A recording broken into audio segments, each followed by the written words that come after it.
on. Hey, welcome to this week's edition of Behind the Comedy Mic. We today have Curt Diesel in studio. Curt, why don't you tell our friends at home what you're all about and what you do? What I'm all about is my comedy name is Curt Diesel. My Facebook name is Curtis Thomas. You might have heard of me, or you might not have heard of me. That's the point of doing interviews like this. That is, so we can get our names out there. We want more followers. I want people that like you to follow me, people that follow me to like you. That's what matters. It's team effort, man. Yeah. The entertainment industry, a lot of people don't want to get into it for themselves. They're selfish, they're hoggish, and they want to be just the one. I mean, do I want to be more famous than anybody else? That would be cool. But you know what? I'm enjoying the hell out of just being a comic. But I'm enjoying watching my friends succeed too. So that's what I'm doing, man. So hopefully, I think that's why I got into comedy. Was for me, it was purely for selfish reasons. Yeah. I go up on stage and I see people laugh, and it makes me feel really good about myself. Oh yeah. That's how I got into it. I was actually a 40-year-old rapper. Oh my goodness. In Scottsdale, Arizona. Yeah, that probably wasn't really good. And they're like, this dude can't rap. He don't. Well, the funny thing is, I hosted a show. It was a freestyle rap show. And basically, I was the host, and it was kind of like they put on a beat, and you come up there and freestyle, and if you suck, I was the guy that would take the mic from you and show you how it's done. Nice. You know, being a 40-year-old rapper isn't all it's cut out to be. Yeah, you were kind of like the Anthony Anderson character that played in, or no, it wasn't Anthony Anderson, Mekhi Phifer. I'm 40, Mile, shorty. Right? It was Mekhi Phifer in 8 Mile, where he had all the dreadlocks and looked like Dave Carter. Yeah. So he would grab the mic from people. I would grab the mic. I would start, showing them how to handle the mic. But the fact of the matter was, I was never going to be less than 40 years old. Yeah. And being a 40-year-old rapper, wasn't what I aspired to be in life. Even at, especially after going to college and having great jobs in my life. Right on. So I just turned that around because every once in a while we have some dead air. Mm-hmm. We have some, no music, no beats. So we had a couple comedians come in. Right on. They say, hey, you know what? Can we fill up the free time? So I put them up. They tell jokes, and then afterwards I take them out back and I roast them for like an hour after the show. So this guy's name is Mikey Bones, another guy named Jim Holland. They're two comics out of Scottsdale, Phoenix, Mikey Arizona. Bones, I think he's not my friend. Mikey Bones, Chi-Town Mikey Bones. We're all from Chicago. And he wrote a joke for me. He's like, I'm gonna write you a joke. The next time you host a show, I want you to tell the joke, see how it goes. Nice. So I went out there, there's kind of some dead air in the show. I didn't feel like bringing up another comic, so I told the joke. The people laughed, and then I was like, oh, and then I said something after that, and then the people laughed. Kind of makes you feel good. It was like a little 3-year-old, you do something and they laugh, and I was kind of surprised. It's like that first time the girl in your elementary class passes you a note and says, you are cute. You're like, oh, I'm cute. She likes me. So, about 2 years later, me and Mikey, we produced a comedy show in Mesa, Arizona, where we actually got paid in chicken and waffles. You know what? We'll work for chicken. Oh, yeah. By the way, that is what's funny. Anybody out there, I do work for chicken. I prefer shrimp. Yeah. We'll work for chicken and waffles. What's funny is like half the time though when we do a lot of the comedy shows, what we get paid off of most of the shows either go straight back into food or drink at the venue. So that was the next show. And the funny thing is the next show that we did was at a place called Jorge's Chicken and Waffles. It was in Tempe, Arizona. Didn't get any food. No Roscoe's though. No, Roscoe's chicken. I wish it would have been. I'd still be there. It's nice. There's a place here in Las Vegas, the Hash House A Go-Go. And if you've ever been in there, they actually have a really good chicken and waffle. I've driven past it, but my debit card looked at me and said, "Not today, buddy." That's you could probably get 2 meals in that unless you're a hog, man. Because they serve some big things, and they're not a sponsor, so tell them they should be. Well, the second show that I did, we didn't get paid any food. We didn't get any chicken. It was all beer. So it was all liquor. I'm Irish, dude. I'll work for beer all day, every day. It seemed like a good idea. It really did. It seemed like a good idea. But by the end of the show, a lot of people were like, man, you should have seen what happened last night at your show. I was like, I was there. What happened? Because you were so drunk you don't remember. Tore up. So they paid me in beer. And if you're going to pay me in beer, hey, take it after the show. Yeah. Yeah, that's the problem. I've seen that a lot because with all the comedians, so one of the very first times I ever went to an open mic, I didn't start comedy until my mid-30s.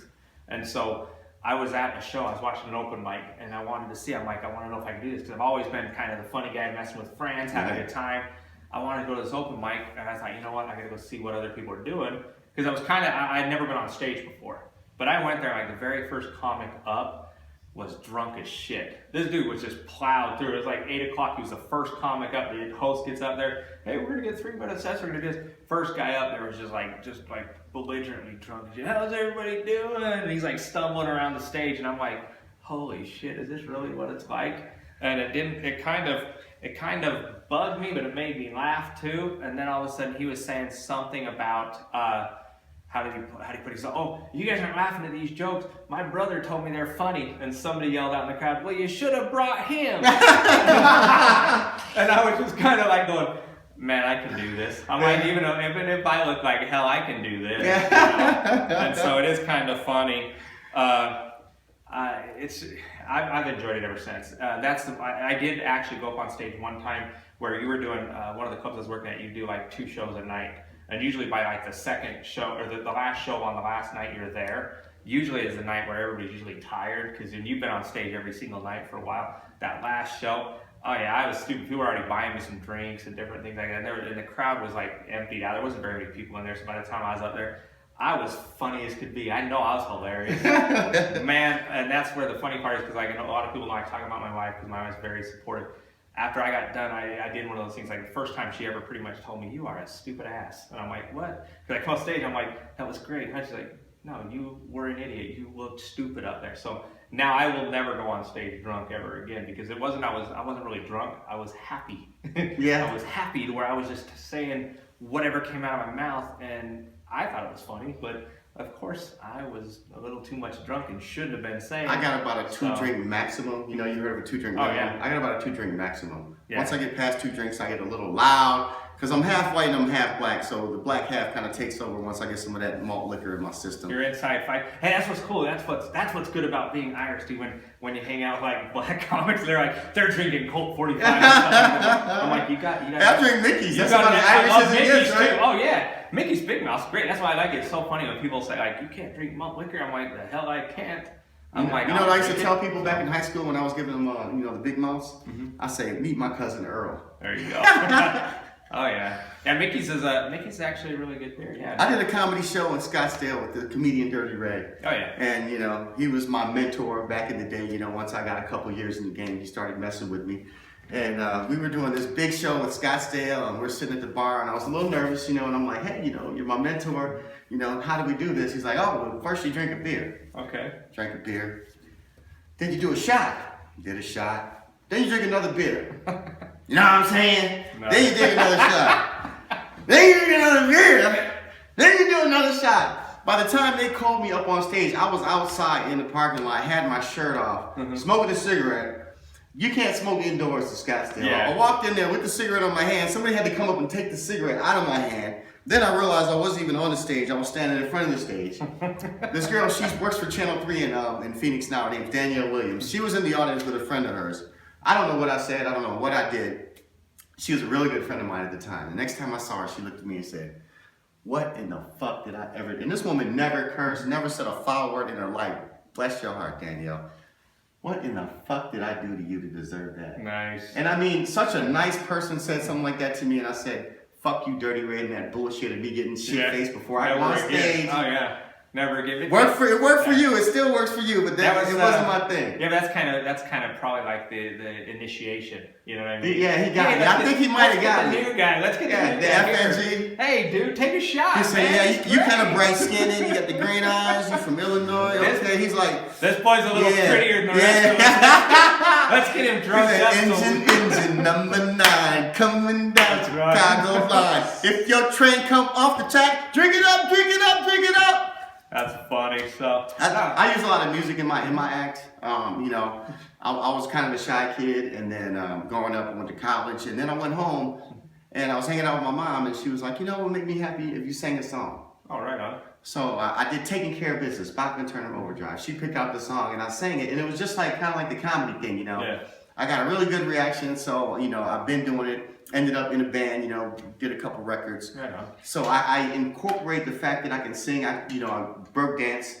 Nice. You say you're a kid from the 80s. In the 80s, I was doing the same thing with the Worm and everything else. Hey, I got to meet Kid from Kid and Play. Oh, right on. Once again, I'm in Scottsdale. I'm hanging outside, and there's a comedy show going on, and he comes outside. He's the headliner. Okay. And he's outside. He's getting his head together. There's some music playing. I'm just standing out there. I'm not even looking at him or talking to him. And he walks up to me, and he goes, were you just pop locking? I was like, oh man, I think I was just pop locking. I'm sorry. He's like, that's funny. So then he went and did the show, and then he comes out after the show, and he's like, I said, hey kid, that part in your comedy act where you talked about marijuana? He's like, yeah. I said, was that just an act or, was that the real deal? He's like, let me holler at you around the corner. Nice. So for the next 2 hours, I'm sitting there hanging out with Kid, Right. I didn't even talk to him about comedy. I asked him about rap. I was hoping Robin Harris, Bernie Mac, Africa Bambaataa. I was hoping you were gonna say that you guys did the kid and play kick step. I thought you We were did. kicking We each other did. in the The face. best thing we did was we did a Sly and the Family Song came on. Oh, right on. The culinary dropout in Scottsdale, and he steps up and starts doing the bass part with like a fake microphone in his hand, and just like right in the tune. I jump in and start doing the music. That might have been the highlight of my life if I didn't have kids. Oh yeah, kids are awesome, man. Right. I'm a dad, I'm a proud dad. I got 5 kids and 6 baby mamas. Damn. No, I'm from Illinois, huh? It's like, Suntown in the house!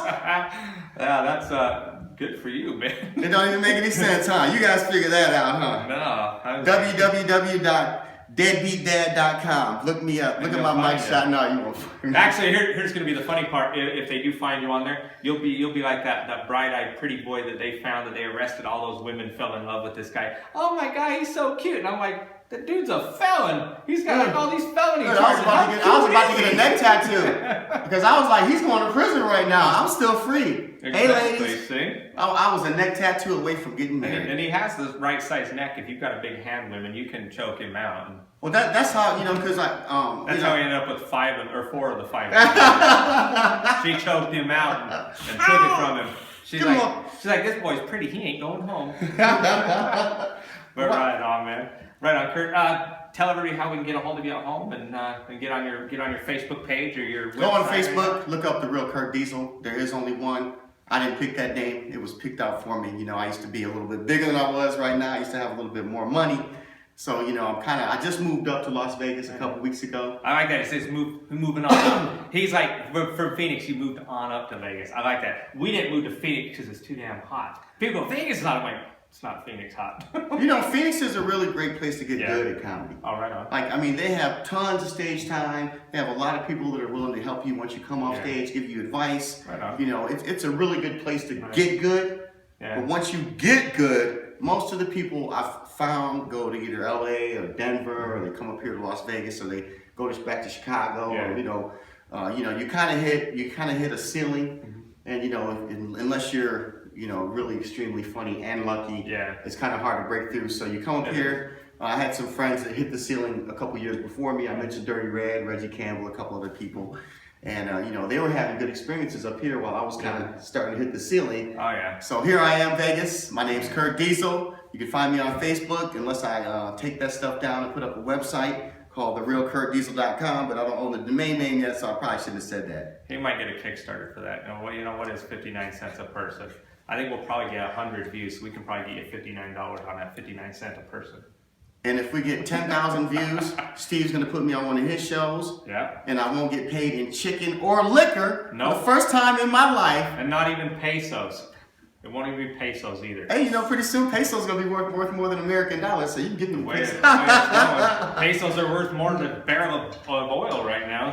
But anyway, thank you guys so much for tuning in. We do appreciate it. You guys get a hold of Curt Diesel and all the rest of our guests. Keep following me at stevemcAnally.com. And if we're not friends on Facebook or Twitter or Instagram, any of that stuff, definitely hit me up. I love the interaction. Thank you guys and have a great day. I need one more baby mama.